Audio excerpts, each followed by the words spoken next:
Ce que nous sommes en train de vivre sur le plan, c'est-à-dire que socio-économique et politique, est grave.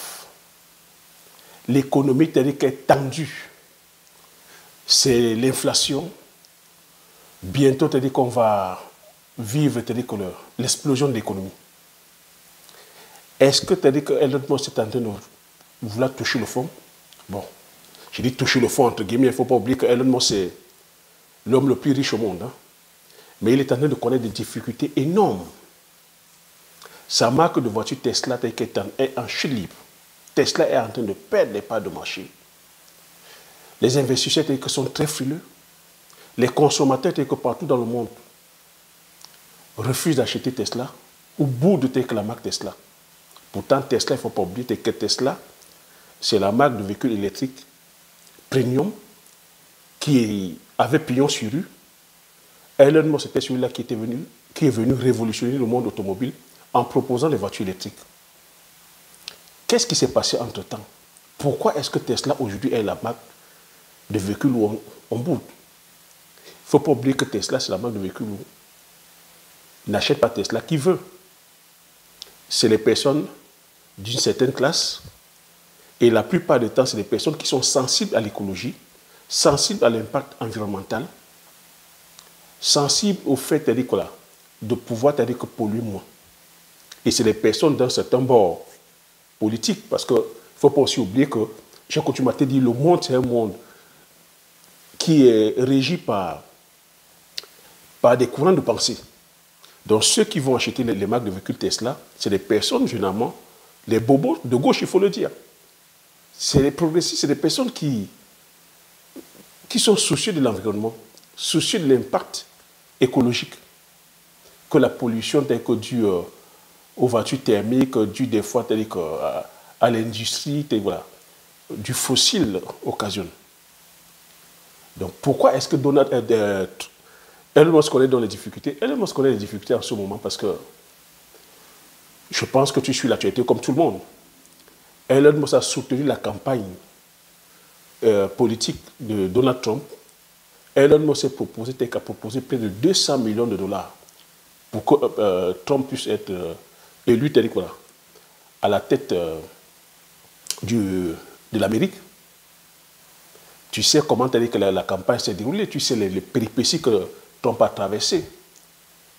Et lorsque Trump a été élu, Elon Musk a été nommé conseiller d'un département appelé Dodge. Ce département vient réguler le fonctionnement du système américain. Ce département vient justement pour le contrôle de la bonne gouvernance, la bonne gestion.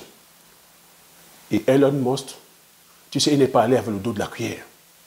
Il est en train de faire des réformes terribles. Tu sais qu'à travers Elon Musk, il a coupé le département des aides, USAID, qui permettait de donner les aides aux pays africains.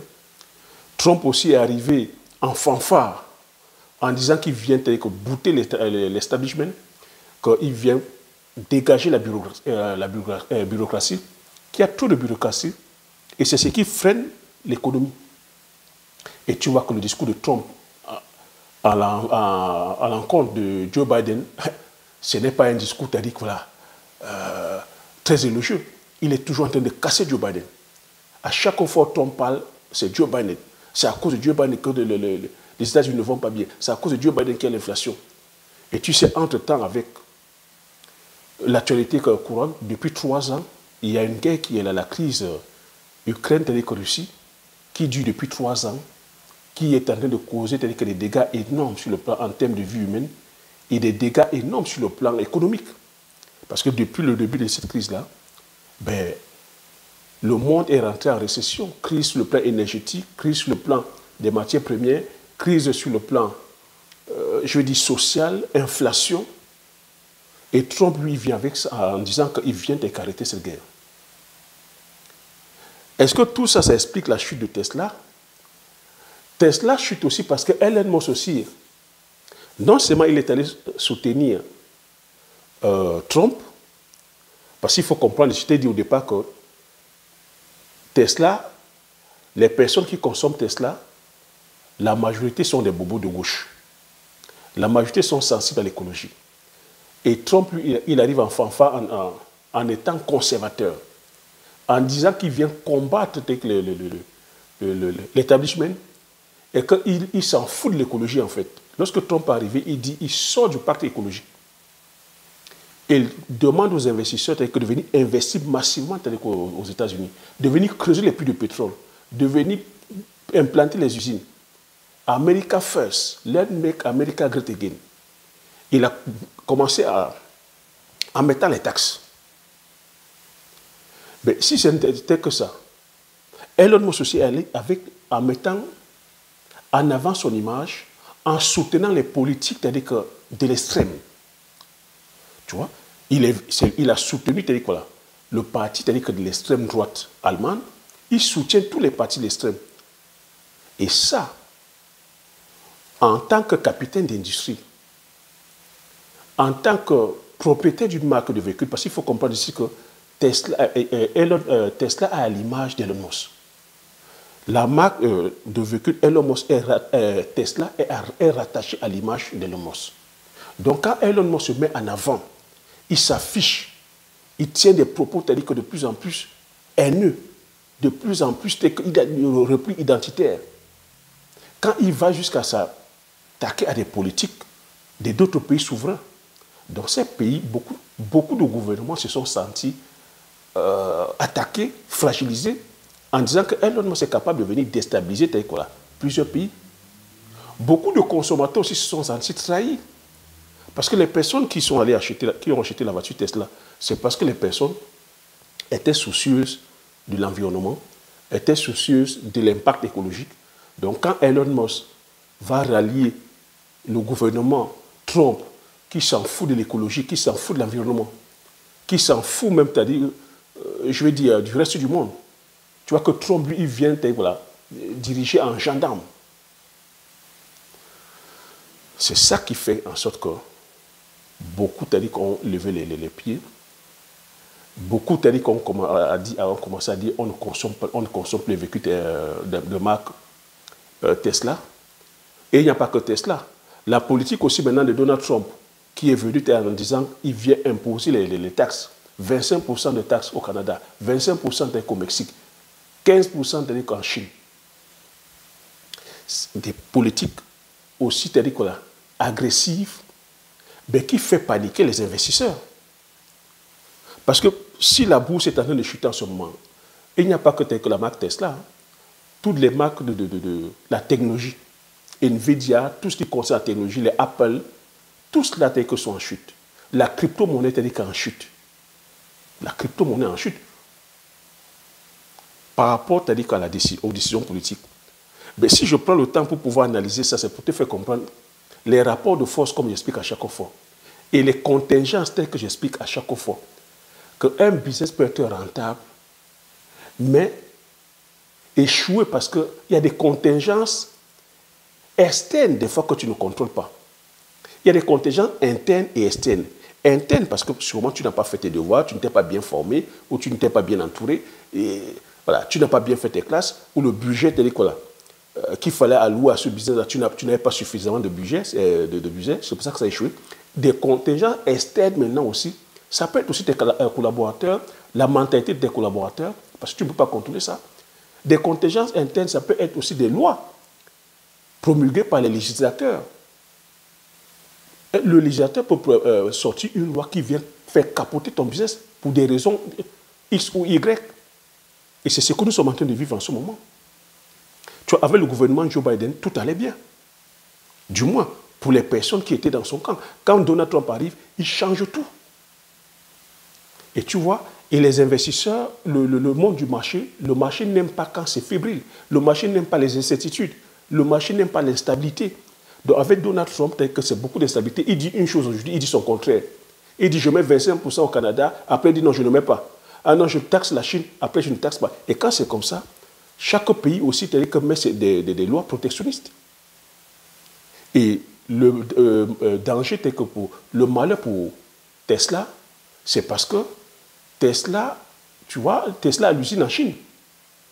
Tesla, c'est-à-dire qu'elle est consommée partout dans le monde. Tesla n'est pas uniquement consommée aux États-Unis. La consommation américaine est très peu. Donc quand Tesla se voit boudé par plusieurs pays dans le monde, les parts du marché de Tesla chutent. Elon Musk a perdu des centaines de milliards dans sa fortune personnelle. Bon, on ne va pas trop se plaindre pour lui parce qu'il reste l'homme le plus riche au monde. Hein. Il a des centaines de milliers des centaines de milliards de dollars. Donc, on ne va pas trop se plaindre pour lui. Mais si ça continue ainsi, ça va aller où? Est-ce qu'il sera contraire à vendre ces sociétés-là? Parce que Tesla reste à l'image de Elon Musk. Est-ce que Elon Musk va continuer à s'accrocher à Donald Trump? Mais moi, l'image qui m'a frappé, c'est de voir Donald Trump, c'est-à-dire courir à la rescousse de son partenaire, de son ami, de son conseiller. C'est là où je viens te parler des arrangements, où je viens te dire que les dirigeants, les politiques, les chefs d'État dans les pays occidentaux, dans les pays qui se respectent, sont les VRP, sont les commerciaux. De voir Donald Trump en train de jouer tel que le commercial. Donald Trump qui tweet un message comme quoi il va acheter une Tesla. Mais c'est là où tu vois l'ingéniosité de ce mec Donald Trump. Il ne fait rien comme tous les autres. Il vient botter en touche la diplomatie. Il vient botter en touche cette diplomatie, c'est-à-dire que des bureaux filtrés. Il vient agir en homme d'affaires. Et c'est pour ça que je fais cette analyse, parce que c'est un homme d'affaires. Et j'ai coutume à te dire ici que le business est brutal. Et que le monde des affaires, on ne voit pas t'arriver qu'avec les émotions. Que ce monde que tu vois, il y a beaucoup de manipulation. Donc Donald Trump vient rapidement à la rescousse de son ami. On peut t'arriver que se demander, mais est-ce qu'en tant que chef d'État, il a le droit, c'est-à-dire que de pouvoir, c'est-à-dire afficher ouvertement comme ça, de soutenir ouvertement une marque de véhicule ou de soutenir ouvertement un business? Est-ce qu'il n'y a pas conflit d'intérêt? Il peut le faire parce qu'il va d'ici, il vient soutenir un capitaine d'industrie qui crée des emplois. Mais quand c'est un capitaine d'industrie qui est en même temps dans le gouvernement, qui est conseiller du gouvernement, qui occupe un poste qui normalement doit réguler, c'est-à-dire que le bon fonctionnement de l'État, qui doit être bien contrôler les deniers publics de l'État, n'y a-t-il pas conflit d'intérêt? Lorsque tu es un chef d'État, en plein prime time, c'est là où il est magnifique. Et c'est là où il faut comprendre le monde, que nous sommes dans un monde où on nous manipule. Il souffle le chaud et le froid. Il vend la peur et il fait un placement de produits.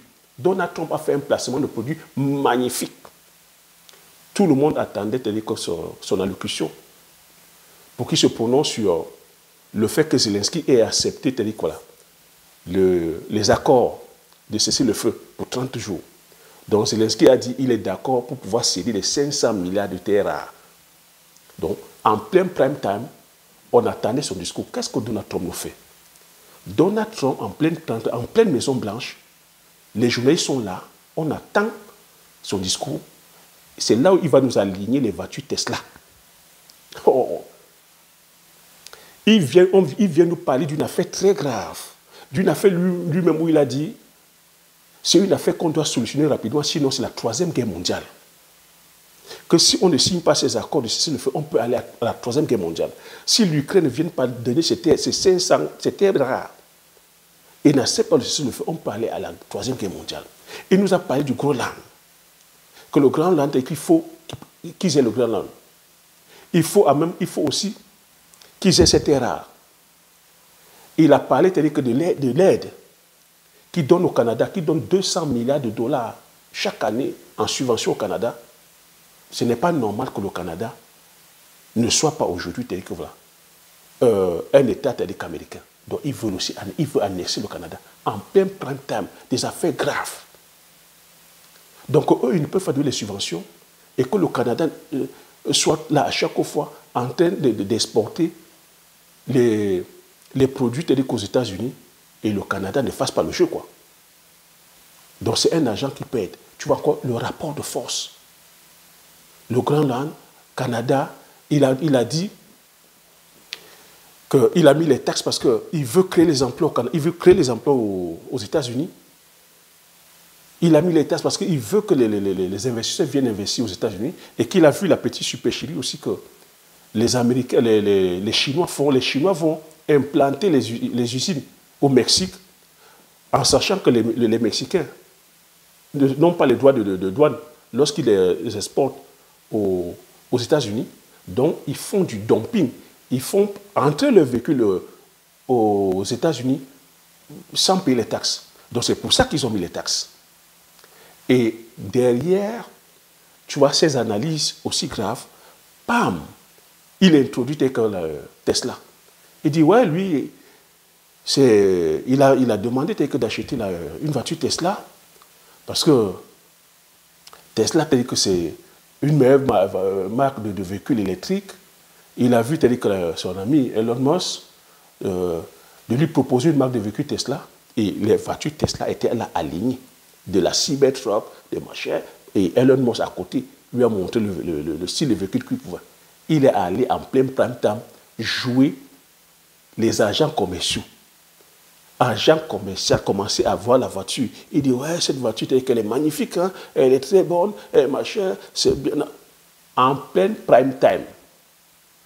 En plein prime time, c'est des millions, voire des milliards de personnes qui prennent ça en direct. Il vient faire quoi? Il vient redonner la force à Elon Musk. Et il vient dire, mais Elon Musk est en train de connaître les coutures. Parce qu'il est venu me soutenir. Parce qu'il a pris un département qui est en train de faire du bon boulot. En l'espace d'un mois, on a déjà récupéré près de 500 milliards de dollars. Elon Musk me soutient. Mais il n'est pas de mon parti politique. Je doute fort qu'il soit un républicain. Qu'est-ce qu'il est en train de faire? Il est déjà en train de... Il est en train de faire un lavage du cerveau. Il est en train de redorer le blason de Elon Musk. Que Elon Musk n'est pas de mon parti. Je doute fort qu'il soit un républicain. Mais c'est un bon gars qui vient faire du bon boulot. Voilà tel que la politique. Voilà comment le milieu tel que de marché nous manipule. Pourtant, c'est le même Donald Trump. Lors de son investiture, avant qu'il n'arrive au pouvoir, tout était ouvert. La crypto-monnaie, la bourse, l'immobilier, tout le monde disait que c'est l'âge d'or. Comme lui-même il a commencé que c'est l'âge d'or. Lui-même il a créé sa crypto-monnaie. Mais qu'est-ce qui explique aujourd'hui virement, c'est-à-dire que le changement de situation? C'est les phénomènes aussi, comme je vous dis, que dans le monde du business, les choses ne sont pas figées. C'est Donald Trump lui-même avec sa politique, pensant venir, c'est-à-dire que voilà, mettre les taxes partout, pensant faire du protectionnisme, c'est-à-dire que retrouver, heurter, c'est-à-dire aussi à des mastodontes qui ne se sont pas laissés faire, qui ont aussi appliqué les mêmes règles. Et derrière la loi du marché, quand tu es là à produire, que tu ne vends pas, ça crée l'inflation. Ça fait que c'est la population américaine maintenant qui est en train de payer l'inflation, payer la vie chère. Il a fait ça parce qu'il voulait contrecarrer les Chinois. Mais les Chinois la Chine a une longueur d'avance en termes de ressources, en termes de matières premières, sur le plan énergétique et même sur le plan technologique. Et le point où on a oublié, c'est que c'est le consommateur qui a le mot final. C'est le consommateur. Et je fais ça pour nous dire qu'on se doit de prendre la graine là-dessus. Que toi, en tant que consommateur, tu as un pouvoir. Manger, c'est voter. Tu as le pouvoir, c'est-à-dire que ton portefeuille, c'est un pouvoir aussi. Chaque fois que tu m'as dit manger, c'est voter, tu dois savoir ce que tu allais sélectionner. Parce que maintenant, il y a un vent de nationalisme qui est en train de souffrir, de préférence nationale, de consommer local, de privilégier que la production locale. Nous aussi, on peut le faire. Au lieu de rester là chaque fois venir dire que non, ce sont eux qui viennent nous piller, ce sont eux qui viennent prendre nos richesses. Mais on peut aussi faire le choix maintenant de consommer local, de privilégier la production locale, au détriment de cette économie qui vient nous domper, qui vient nous spolier. Ah oui, Elon Musk est en train de payer le coup dur, un coup dur. Cette économie capitaliste, prédatrice est en train de payer un coup dur. Donc tu vois, c'est ça le rapport de force. C'est maintenant, vers quelle économie on peut aller investir? Où est-ce qu'on peut aller investir étant sécure? Je coutume à vous dire ici que c'est dans le domaine agricole Et maintenant, avec quelle spéculation? Parce qu'il faut faire attention. Ce sont nos produits du terroir. Et quel modèle agricole il faut aller faire? Il faut aller beaucoup plus vers l'agroécologie. Aller vers l'agroécologie. Parce que ce modèle de production industrielle intensive, mécanisée sur la monoculture, basée, c'est-à-dire que sur la production de céréales, a atteint ses limites. Le monde de croissance a atteint ses limites. Le monde, cette économie où on nous demande toujours de produire par rapport à la croissance, par rapport à la compétitivité, vous êtes en train de voir, c'est ça ses limites. Voilà ses limites. Pour moi, aujourd'hui, la croissance égale à pauvreté. Parce que plus on nous demande à produire beaucoup plus, avec beaucoup plus de mécanisation, avec beaucoup plus de technologie, avec beaucoup plus d'énergie, avec beaucoup plus, c'est-à-dire que d'intrants chimiques, mais à quel moment ceux qui produisent pourront être riches? À quel moment ils pourront être rentables? Si derrière, pendant que tu as le coût de production est plus élevé que ton produit fini. C'est ce que ceux qui produisent les céréales ont. C'est ce que ceux qui vont vers les énergies fossiles, ceux qui vont vers l'industrialisation telle que chimique, subissent. Maintenant, on va nous dire que l'industrie, parce qu'on produit plus, parce qu'on est dans la croissance, ça crée les emplois. Mais est-ce que tu as dit que ces emplois-là sont des emplois bien rémunérés? Est-ce que la population, est-ce que ces richesses sont redistribuées vers le bas? Comme ça devrait l'être? Non. Ben, on crée de plus en plus de salariés pauvres, en fait. On crée de plus en plus de salariés pauvres. Donc, croissance égale pauvreté. Parce que dans cette croissance-là, c'est toujours les mêmes qui sont riches. C'est cette minorité, c'est ces 3% qui détiennent 95% de la richesse. Parce qu'ils font tout pour ne pas que redistribuer par les systèmes opaques, comme j'ai expliqué, tels que les mécanismes tels que les ordres de l'évasion fiscale, ou soit des fois, c'est-à-dire que par des mécanismes pour pouvoir payer moins de taxes ou moins d'impôts. Ils sont que tous ces industries qui sont exonérées de taxes, ils ont des aides, ils ont des accompagnements. Et lorsqu'ils font des bénéfices, mais ils ne redistribuent pas ces richesses vers le bas. Ils continuent encore à investir massivement afin de pouvoir cadenasser le game. Et malheureusement, tous ces secteurs sont détenus quelque part les partis privés des industriels au détriment des États. C'est pour ça que tu peux voir un Donald Trump venir jouer le rôle d'un vendeur de voitures. Parce qu'il vient soutenir son allié. Parce que c'est lui qui l'a soutenu aux élections. C'est ça qu'il faut comprendre.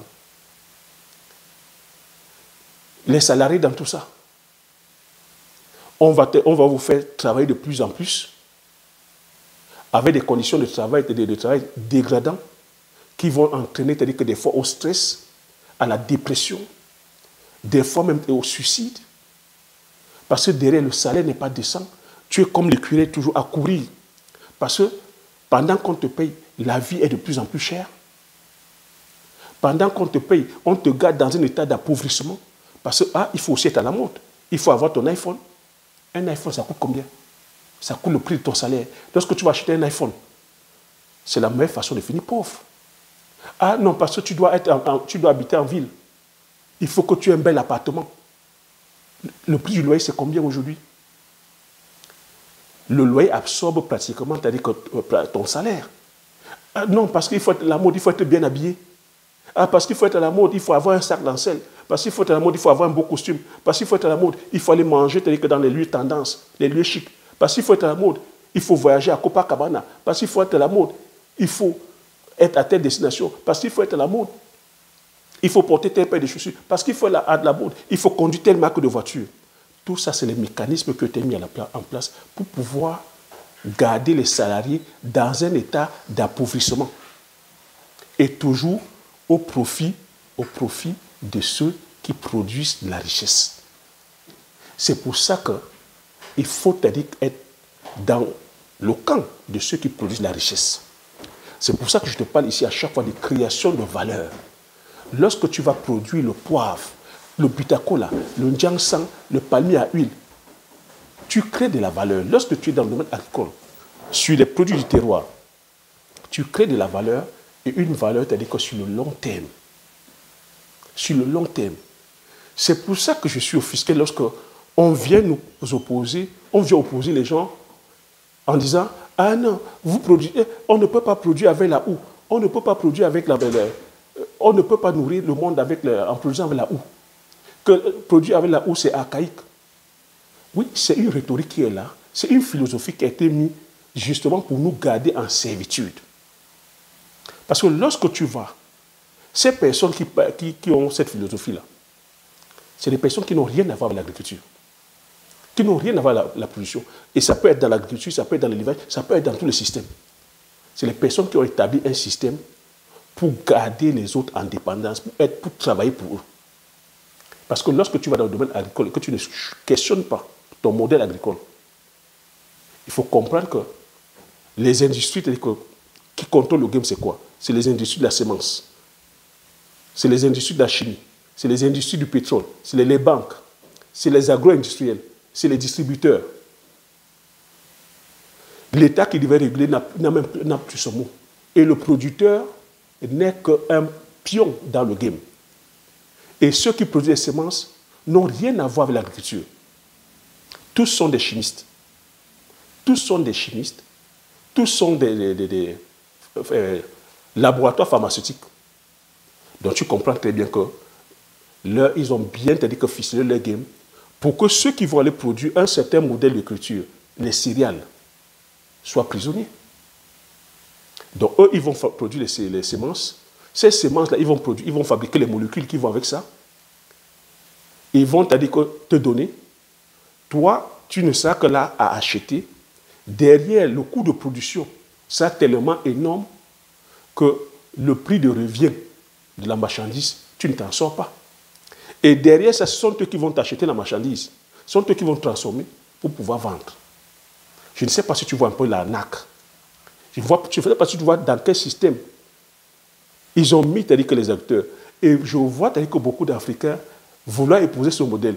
Pourquoi? Oui, c'est moderne. Avoir ça là où? C'est pénible, n'est-ce pas? Être assis sur un tracteur, c'est magnifique. Assis sur un tracteur avec le fauteuil rembourré, mais c'est bien. On met même la clim. C'est bourré d'électronique. Tu es dans un confort. Mais ça coûte combien? Un tracteur, au bas mot, c'est 100 000 euros. Et tu as des tracteurs de 200 000 euros. Tu as des tracteurs de 300 000 euros. Plus que c'est bardé d'électronique, plus ça coûte cher. Mais derrière ça, à combien tu vends ton kilo de céréales? À combien tu vends la tonne de céréales? Derrière ça, que tu vas aller t'endetter à plusieurs millions d'euros pour pouvoir commencer. Et qui, au final, tu ne pourras pas rentabiliser. Parce que ce sont les mêmes qui t'ont vendu les tracteurs, qui t'ont donné le crédit, qui viendront encore te dire on va acheter ton produit et à tel prix. Et sans compter la vie sociale. Parce qu'il faut comprendre que quand tu es seul sur ton tracteur, à labourer 100 hectares, 200 hectares, est-ce qu'on prend en compte la vie sociale? Est-ce qu'on prend en compte la charge mentale? Est-ce qu'on prend en compte le manque d'affection, le manque du fait même que tu ne communiques pas avec les autres? Parce qu'ici en Occident, ils sont seuls. C'est des personnes qui ne parviennent pas à se mettre en couple parce qu'ils sont tellement pris par leur boulot. Ils sont sur leur tracteur H24. C'est ça que vous voulez qu'on ait chez nous en Afrique. Or, quand on est dans des surfaces familiales, 20 hectares, quand on travaille avec la main-d'œuvre, il y a une vie sociale. Vous êtes plusieurs à travailler. On impacte moins l'environnement. On doit tenir compte de l'impact environnemental. Voilà le changement climatique qui est là. Tenir compte de la qualité des eaux. Nous, en Afrique, nous buvons encore nos cours d'eau. On ne va pas aller charger nos cours d'eau avec les produits chimiques. On doit tenir compte de l'impact sur la biodiversité. Les espèces animales, comme les criquets, les insectes, les abeilles, c'est en perte parce qu'on est là pomper les produits tout le temps. On doit tenir compte aussi de la consommation, de la santé humaine. Mais tiens-toi tranquille. Je t'ai dit en amont que les sémenciers, ceux qui produisent les semences, ils n'ont rien à voir avec l'agriculture. Tous viennent des industries chimiques et pharmaceutiques. Donc tu vois qu'une fois ils ont pollué l'alimentation, lorsqu'on va manger ces aliments chimiques, produits à bas coût, ben, une fois on est malade, qu'est-ce qui se passe? C'est les mêmes qui vont fabriquer les molécules pour nous soigner. La boucle est bouclée, voilà comment ils nous enchaînent. Toi, consommateur, puisqu'on t'a pressé, en allant, t'as dit que toujours, t'as dit que produit plus, avec des salaires, t'as dit que de catéchistes. Une fois on t'a mis dans ce monde de consommation, où on t'a appauvri, parce que tu vas aller faire le proving, tu vas aller, t'as dit que faire le paraître. Mais maintenant, lorsqu'il faut, t'as dit que aller choisir les aliments de qualité, parce que normalement, tu devrais manger un aliment de qualité parce que la nourriture est ton médicament. Quel est le poste que tu devais privilégier dans tes dépenses? Dans tes dépenses, on devait privilégier la nourriture. Mais comme la vie sociale, tu dois prouver, tu dois faire marcher. Le loyer a déjà tout pris. Les vêtements de marque ont pris. La voiture a pris. Les voyages ont pris. Où est-ce que tu vas aller faire l'économie? Tu vas aller faire l'économie sur l'alimentation. Tu vas commencer à chercher là où on vend les produits moins chers. Et c'est là où tu vas aller commencer à manger la nourriture industrielle. Bourrée de colorants, bourrée d'additifs, bourrée de produits chimiques, bourrée de toutes ces plusieurs molécules qui vont t'apporter des pathologies. Après, une fois que tu auras les pathologies, qu'est-ce qui va se passer? C'est les mêmes qui vont sortir les médicaments pour te soigner. C'est comme ça qu'ils font pour avoir le monopole et s'enrichir au détriment de la population. Et avec la complicité des législateurs, parce qu'ils sont tellement puissants aujourd'hui que les législateurs n'ont plus le pouvoir pour les réguler. Ils n'ont plus le pouvoir pour les réguler. Comment tu vas aller parler fort à quelqu'un qui emploie près de 20 000 personnes, qui emploie près de 40 000 personnes, qui emploie près de 50 000 personnes? Tu ne peux pas parler fort. Comment tu peux parler fort à quelqu'un qui a des budgets sur le plan de la recherche et développement qui dépassent le budget d'État? Comment tu peux parler fort à cette personne? Tu vas courber les chiens, tu vas te plier. C'est de ça qu'il s'agit. Mais une chose qui est magnifique, c'est que le consommateur a le pouvoir. Nous avons le pouvoir parce que c'est nous qui choisissons ce que nous mettons dans la bouche. Si on commence à dire maintenant qu'on est regardant sur ce que nous consommons, ben, on va inverser les choses. Si on commence à dire qu'on ne veut plus de manger la chimie, on va inverser les choses. Parce que si on continue à dire maintenant qu'on se doit d'aller produire de façon agroécologique, on peut inverser les choses parce que l'industrie, aller produire sur les grosses surfaces, c'est des dégâts énormes aussi sur le plan environnemental et même sur le plan social. Parce que c'est des accaparements de terre. Ce que vous ne savez pas. Plusieurs d'entre vous venez vers le domaine agricole, mais vous ne connaissez pas ces milieux. Moi, je suis paysan. Moi et mes grands-parents étaient dans la terre. Je sais que c'est une lignée que je suis. Mais vous ne savez pas le stress qu'il y a, le fait de savoir qu'on vient t'arracher les terres de tes parents. Le fait de savoir que ton village va disparaître parce qu'on vient mettre et on vient installer un groupe agro-industriel. Vous ne savez pas ça. Et vous venez avec cette mentalité-là. Mais si vous venez donc installer les 20 000, les 50 000 hectares, et vous venez faire disparaître vos villages, mais finalement, ne nous plaignons pas. C'est ça quoi que nos traditions. C'est ça quoi notre culture. C'est ça quoi que la mémoire de nos ancêtres. Où est-ce qu'on ira encore se recueillir? C'est comme ça qu'on nous déconnecte de la réalité. C'est comme ça qu'on devient perdu. On n'a pas d'âme, nous n'avons pas de repères. Et nous sommes là, nous courons après une vie désuète de sens. C'est là où on se retrouve, notre vie n'a pas de sens. Pour donner un sens à notre vie, on se doit d'être connecté avec la terre. On se doit de produire sainement. On se doit de manger les produits du terroir. On se doit connaître la traçabilité de nos produits. C'est pour ça que j'ai pris ce courage-là, de venir partager avec vous, de mettre la lumière sur mon exploitation, de vous dire qu'on peut produire de façon saine, qu'on peut gagner suffisamment d'argent sans être dans les grosses superficies et qu'on peut nourrir, on peut se nourrir sans être sur les grosses superficies et que nous ne jouons pas sur les mots. Quand on vient nous dire que nous faisons une agriculture de subsistance, ça veut dire quoi? Donc vous voulez donc aller vers une agriculture de croissance, de surproductivité, où vous devenez plutôt que des pions, où vous devenez des esclaves, où on va vous faire disparaître, où vous allez finir dans la dépression. Et encore la dépression, c'est gentil. Vous allez finir par parler, c'est gentil. Ou d'autres, t'as dit que crève. Non, moi je dis non. Je dis non, on peut mieux faire. Et on peut mieux faire en faisant ce que je viens de partager là. J'espère que tu as aimé ce partage. J'espère que tu as appris des choses. Comme je continue à te dire ici, c'est la pédagogie. Je viens partager à chaque fois avec toi sur le plan de la pédagogie. C'est une philosophie que je partage, c'est une idéologie que je partage. Tu vois, ça prend peut-être du temps, mais c'est l'enseignement, c'est comme ça. On se doit de se rééduquer, on se doit d'apprendre à désapprendre, à réapprendre à nouveau, afin de pouvoir faire les choses bien. Parce que je vois beaucoup qui vont se lancer en Afrique, mais qui se cassent la gueule et qui ne savent pas te dire que pourquoi ils se sont cassés la gueule.